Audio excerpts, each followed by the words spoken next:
ሰላም የተወደዳችሁ ወደ ቲቪ ተመልካቾቻችን ከአባታችን ከእግዚአብሔር ከጌታም ከኢየሱስ ክርስቶስ ሰላምና ጸጋ ለእናንተ ይብዛ። ከቤት ቴሌቪዥን የዕለቱ መረጃዎች ይዘንላችሁ ቀርበናል። መረጃዎቹን ወደ እናንተ በማድረስ ቆይታ የማደርገው እኔ ሮማን ከሌል ከመላው የስቱዲዮ ባለሙያዎች ጋር በጋራ በመሆኑ አብራችሁን ቆዩ።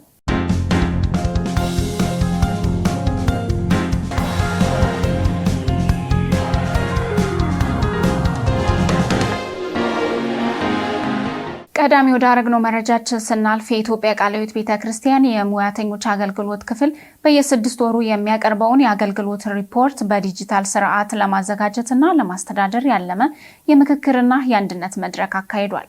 በመድረኩም የአገልግሎቱ 10 ቀጠናዎች የተውጣጡ የሙሉ ጊዜ አገልጋዮች ተሳታፊ ሆነዋል። ተጨማሪ ዝርዝር መረጃ አለን። ከሰኔ 16 እስከ 17 2018 ዓ.ም የተካሄደው ይህ የምክክር የአንድነት መርሃ ግብር የኢትዮጵያ ቃለ ሕይወት ቤተክርስቲያን የሙያተኞች አገልግሎት ክፍል በሀገር አቀፍ ደረጃ የሚከናወነውን የመረጃ አያያዝ የሪፖርት አቀራረብ ዘመናዊ ለማድረግ ያተኮረ መሆኑ ተገልጿል። በመድረኩ ከ10 ቀጠናዎች የተወከሉ የሙሉ ጊዜ አገልጋዮች ተሳትፈው በአገልግሎቱ እስካሁን ስለተከናወኑ ስራዎች፣ ስለተገኙ ውጤቶች፣ ስለታዩ ተግዳሮቶች፣ በቀጣይ ሊከናወኑ ስለሚገቡ ስራዎች ሰፊ ውይይት አድርገዋል። የመድረኩ ዋና ዓላማ በየ6 ወሩ ከየቀጠናው የሚሰበሰበው የአገልግሎት ሪፖርት በዲጂታል ስርዓት በማስተዳደር የመረጃ ጥራትን ማሻሻል፣ የሪፖርት አቀራረብን ማፋጠን፣ በሀገር አቀፍ ደረጃ የመረጃ አያያዝ ዘመናዊ ማድረግ መሆኑ ተገልጿል። በመድረኩ ንግግር ያደረጉት የኢትዮጵያ ቃለ ሕይወት ቤተክርስቲያን የሙያተኞች አገልግሎት ክፍል ሀገር አቀፍ አስተባባሪ የሆኑት መጋቢ ዮሴፍ በቀለ አገልግሎቱ ከተጀመረ 9 ወራት ሊሞላ ጥቂት ቀናት ብቻ እንደቀሩት ገልጸው በዚህ አጭር ጊዜ በተለያዩ ቀጠናዎች በርካታ የአገልግሎት ስራዎች መከናወናቸውን ጠቁመዋል። መጋቢ ዮሴፍ አክለው በእያንዳንዱ ቀጠና በየ3 ወሩ የምክክር የግምገማ መርሃ ግብሮች በመደበኛነት እንደሚካሄዱ ገልጸው እነዚህ መድረኮች የአገልግሎቱን አፈጻጸም ለመገምገም ልምድ ለመለዋወጥና የቀጣይ እቅዶችን በጋራ ለመለዋወጥ ከፍተኛ አስተዋጽኦ እንዳላቸው ገልጸዋል። በምክክሩ የተሳተፉ አገልጋዮች የሪፖርት ዲጂታላይዜሽን የመረጃ አያያዝ የሚያቀላጥፍ በቀጠናዎች መካከል ያለውን የመረጃ ልውውጥ የሚያፋጥንና የአገልግሎት ውጤታማነትን የሚያሳድግ መሆኑን ገልጸው የዲጂታል ስርዓቱ በሁሉም ቀጠናዎች በተመሳሳይ አሰራር በመተግበር በጋራ ለመስራት መስማማታቸውን ተናግረዋል። በመጨረሻ መርሃ ግብሩ የአገልግሎታቸውን አንድነትን ለማጠናከር የአገልግሎት ልምዶችን ለመጋራትና የቀጣይ ስራ አቅጣጫዎችን በጋራ ለማስቀመጥ ጠቃሚ መድረክ መሆኑን ተገልጿል። የሙያተኞች አገልግሎት ክፍል በቀጣይ የዲጂታል ሪፖርት ስርዓቱን በሁሉም ቀጠናዎች በተግባር በማስፈጸም የመረጃ አያያዙን የበለጠ ቀልጣፋ ውጤታማ ለማድረግ እንደሚሰራም ተነግሯል። ሰኔ 16 እና 17 በኢትዮጵያ ቃለ ሕይወት ቤተክርስቲያን ዋና ጽሕፈት ቤት የቦርድ መሰብሰቢያ አዳራሽ ክልል ወይም ከቀጠና የተወጣጡ የሙያተኞች አገልግሎት የሙሉ ጊዜ አስተባባሪዎች የጋራ ጊዜ አድርገናል። ከ10 ቀጠናዎች የሙሉ ጊዜ አስተባባሪዎች በዚህ ተገኝተዋል። የጋራ ጊዜው ዋና ዓላማ ሪፖርትን ዲጂታላይዝ ማድረግ፣ በዘመናዊ መንገድ ሪፖርት ማድረግን የተመለከተ ስልጠና የተሰጠበት ጊዜ ነበረ። ይህንን የሙያተኞች አገልግሎት ክፍል አንዱ አካል የሆነችው ከነአን ተረፈ ስልጠና ሰጥታለች። ሌላኛው የሪፖርትና የልምድ ልውውጥ ጊዜ ነበረ። አስተባባሪዎች በ6 ወር አንድ ጊዜ እንደውም ከዚህ በኋላ በየ3 ወሩ ይሆን በሚል ተወስኗል። በተለያዩ ከተማዎች አስፈላጊነቱ በጣም ስለታየ የ6 ወር የጋራ ጊዜ ነው የነበረው።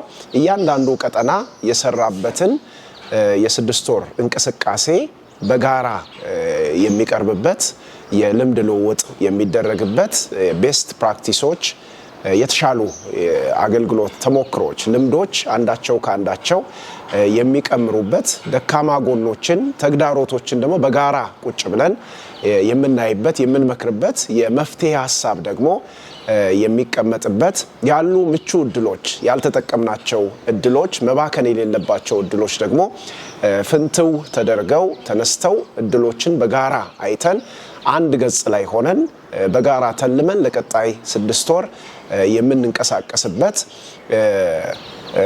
የምክክር ጊዜ ነው የነበረው በዋናነት። ሌላው በዚህ ላይ የተነሳው የሙሉ ጊዜ አስተባባሪ ያልቀጠሩ ቀጠናዎችና ህብረቶች በቀጣይ ጊዜ በተያዘው ከዚህ እንደ ቃለ ሕይወት ቤተክርስቲያን ከሐምሌ 1 ጀምሮ ነው የበጀት ዓመት። በዚህ የበጀት ዓመት ተይዞ ሁሉም ህብረትና ቀጠና የሙሉ ጊዜ አስተባባሪዎችን እንዲቀጥር እነኚህ የቀጠና አስተባባሪዎች ዋናው ጽፈት ቤት መንፈሳዊ ዘርፍ ኃላፊ ዶክተር ወንድሙ ተገኝተው ነበረ። እሳቸውም መልእክታቸውና በአገልግሎቱ በየቦታው የመጡ ያሉ ውጤቶችን አንስተው አመስግነው አስተባባሪዎችን በቀጣይ እጅ ለእጅ ተያይዘን ሰፊ ስራ እንሰራለን የሚል ሐሳባቸውን አቅርበዋል። የኢትዮጵያ ቃለ ሕይወት ቤተክርስቲያን የሰብአዊ ድጋፍና ልማት ኮሚሽን የተቀናጀ የልጆችና ወጣቶች ልማት ፕሮግራም ዓመታዊ የምክክር ጉባኤ በ3 የተለያዩ ከተማዎች ተካሂዷል። ተጨማሪ አለ። የኢትዮጵያ ቃለ ሕይወት ቤተክርስቲያን የሰብአዊ ድጋፍና ልማት ኮሚሽን የተቀናጀ የልጆችና ወጣቶች ልማት ፕሮግራም ዓመታዊ የምክክር ጉባኤ ከሰኔ 5 ቀን 2018 ዓ.ም ጀምሮ በ3 የተለያዩ የሀገሪቱ ከተማዎች ተካሂዷል። በጉባኤው ላይ የኢትዮጵያ ቃለ ሕይወት ቤተክርስቲያን የሰብአዊ ድጋፍና ልማት ኮሚሽን ኮሚሽነር ዶክተር ተፈራ ተሎሪ እንዲሁም ምክትል ኮሚሽን ዶክተር ዌታ ወዛ እንዲሁም ሌሎች ኮሚሽነሮች፣ የፕሮግራሙ ኃላፊዎች፣ አስተባባሪዎች፣ የአጥቢያ ቤተክርስቲያን መሪዎች፣ የፕሮጀክት ማኔጅመንት ኮሚቴዎች እንዲሁም የፕሮግራም አስተባባሪዎች ተሳትፈዋል። የምክክር ጉባኤው በጸሎት በእግዚአብሔር ቃል ትምህርት የተከፈተ ሲሆን ከሐዋሳ መሀል ከተማ ቃለ ሕይወት ቤተክርስቲያን የልጆች ወጣቶች ልማት ፕሮጀክት የፈሩ ወጣት መጋቢያን ዘማሪያን በቃል አገልግሎትና በመዝሙር የመርሃ ግብሩ ድምቀት እንዳጎሉ የፕሮግራሙ ኃላፊ ዶክተር ታረቀኝ ዮናስ ገልጸዋል። የአገልጋይ መሪነት ባህሪያት በሚል ርዕስ የቀረበው ትምህርት ከግል የህይወት ምስክርነት ጋር በመቀናጀቱ የብዙ ተሳታፊዎች ቀልብ መሳቡም ተነግሯል። በተለይ በፕሮጀክቱ ያደጉ ወጣቶች በአሁኑ ጊዜ መጋቢያን ዘማሪዎች በመሆን ማገልገላቸው የፕሮግራሙ ውጤታማነት ማሳያ መሆኑም ነው የተጠቆመው። በመድረኩ የኮሚሽኑ ምክትል ኮሚሽነር ዶክተር ወይታ ወዛ የልማት ኮሚሽኑን በቀጣይ 10 ዓመታት ስልታዊ ዕቅድ በማቅረብ የአጥቢያ ቤተክርስቲያናት በልማት ስራዎች ውስጥ ሊኖራቸው የሚገባውን ሚና እና ኃላፊነት አስመልክቶ አቅጣጫ አስቀምጠዋል። የፕሮግራሙ ኃላፊ ዶክተር ታረቀኝ ዮናስ በበኩላቸው በሁሉም አጥቢያዎች የሚከናወኑ የልማት ስራዎች በግልጽነት በንጽህና በተጠያቂነት ሊመሩ እንደሚገባ በማሳሰብ የአሰራር መሪዎችና ፖሊሲዎች በተገቢ ሁኔታ ተግባራዊ እንዲደረጉ ጥሪ አቅርበዋል። በመጨረሻም የልማት ኮሚሽኑ ኮሚሽነር ዶክተር ተፈራ ተሎሪ እና የቦርድ አባላት በቤተክርስቲያን በልማት ኮሚሽኑ መካከል ያለውን የቅንጅት ስራ በሀብት አሰባሰብና የአሰራር ማሻሻያ በተመለከተ ቀጣይ አቅጣጫዎችን ካስቀመጡ በኋላ ዓመታዊ የምክክር ጉባኤው በጸሎት ተጠናቋል። ውድ ተመልካቾቻችን የተከታተላችሁት የሚገኘው ከሕይወት ቴሌቪዥን የዕለቱ መረጃዎቻችን ነው። አሁን ደግሞ ከውጭ ወዳገኘናቸው መረጃዎች እናልፋለን። ወንጌላውያን የእንግሊዝ ቤተክርስቲያን በተመሳሳይ ጾታ ግንኙነት ዙሪያ በሚካሄደው ውይይት ምክንያት የጸሎት ወር አስታወቁ።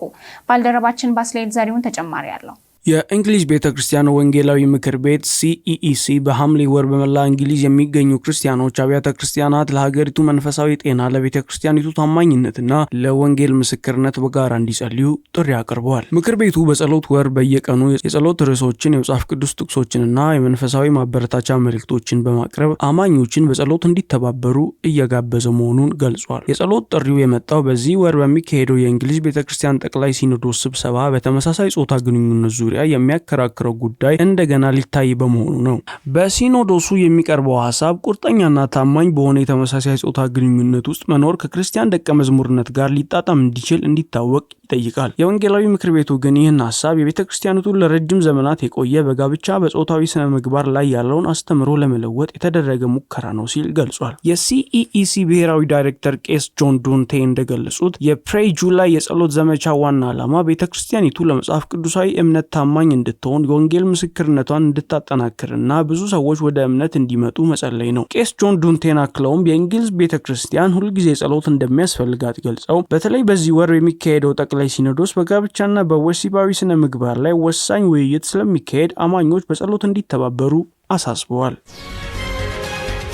የአሜሪካ ጠቅላይ ፍርድ ቤት በቅርቡ የትውልድ መብት ዜግነትን ለመገደብ የተሰጠውን ትዕዛዝ በተመለከተ ባሳለፈው ውሳኔ እንደገና የዓለም ትኩረት መሆኑ ተነግሯል። ተጨማሪ አለ። የአሜሪካ ጠቅላይ ፍርድ ቤት በቅርቡ በፕሬዝዳንት ዶናልድ ትራምፕ የትውልድ መብት ዜግነትን ለመገደብ የተሰጠውን አስፈጻሚነት ትዕዛዝ በተመለከተ ባሳለፍነው ውሳኔ ምክንያት የትውልድ መብት ዜግነት በርዝሬ ሲቲዝንሺፕ ጉዳይ እንደገና የዓለም ትኩረት ሆኗል። የትውልድ መብት ዜግነት ማለት አንድ ሰው በአንድ ሀገር ምድር በመወለዱ ብቻ የዚያ ሀገር ዜጋነትን የሚያገኝ ህጋዊ ስነ ስርዓት ነው። በዓለም ላይ ከ30 በላይ አገሮች ይህን ስርዓትን በተለየ መልኩ ይተገብሩታል። እንደ አውሮፓውያን አቆጣጠር በ2025 ግምታዊ የህዝብ ብዛት መሰረት የተደረጉ 10 ከፍተኛ የህዝብ ብዛት ያላቸው የትውልድ መብት ዜግነት ሀገሮች እነዚህም ናቸው። አንደኛ ዩናይትድ ስቴትስ፣ ብራዚል፣ ሜክሲኮ፣ አርጀንቲና፣ ኮሎምቢያ፣ ካናዳ፣ ፔሩ፣ ቬንዙዌላ፣ ቺሊ እና ኡሩጓይ። በእነዚህ ሀገሮች አብዛኞቹ ውስጥ በሀገሩ ምድር የተወለዱ ልጆች በቀጥታ የሀገሪቱ ዜግነት ያገኛሉ።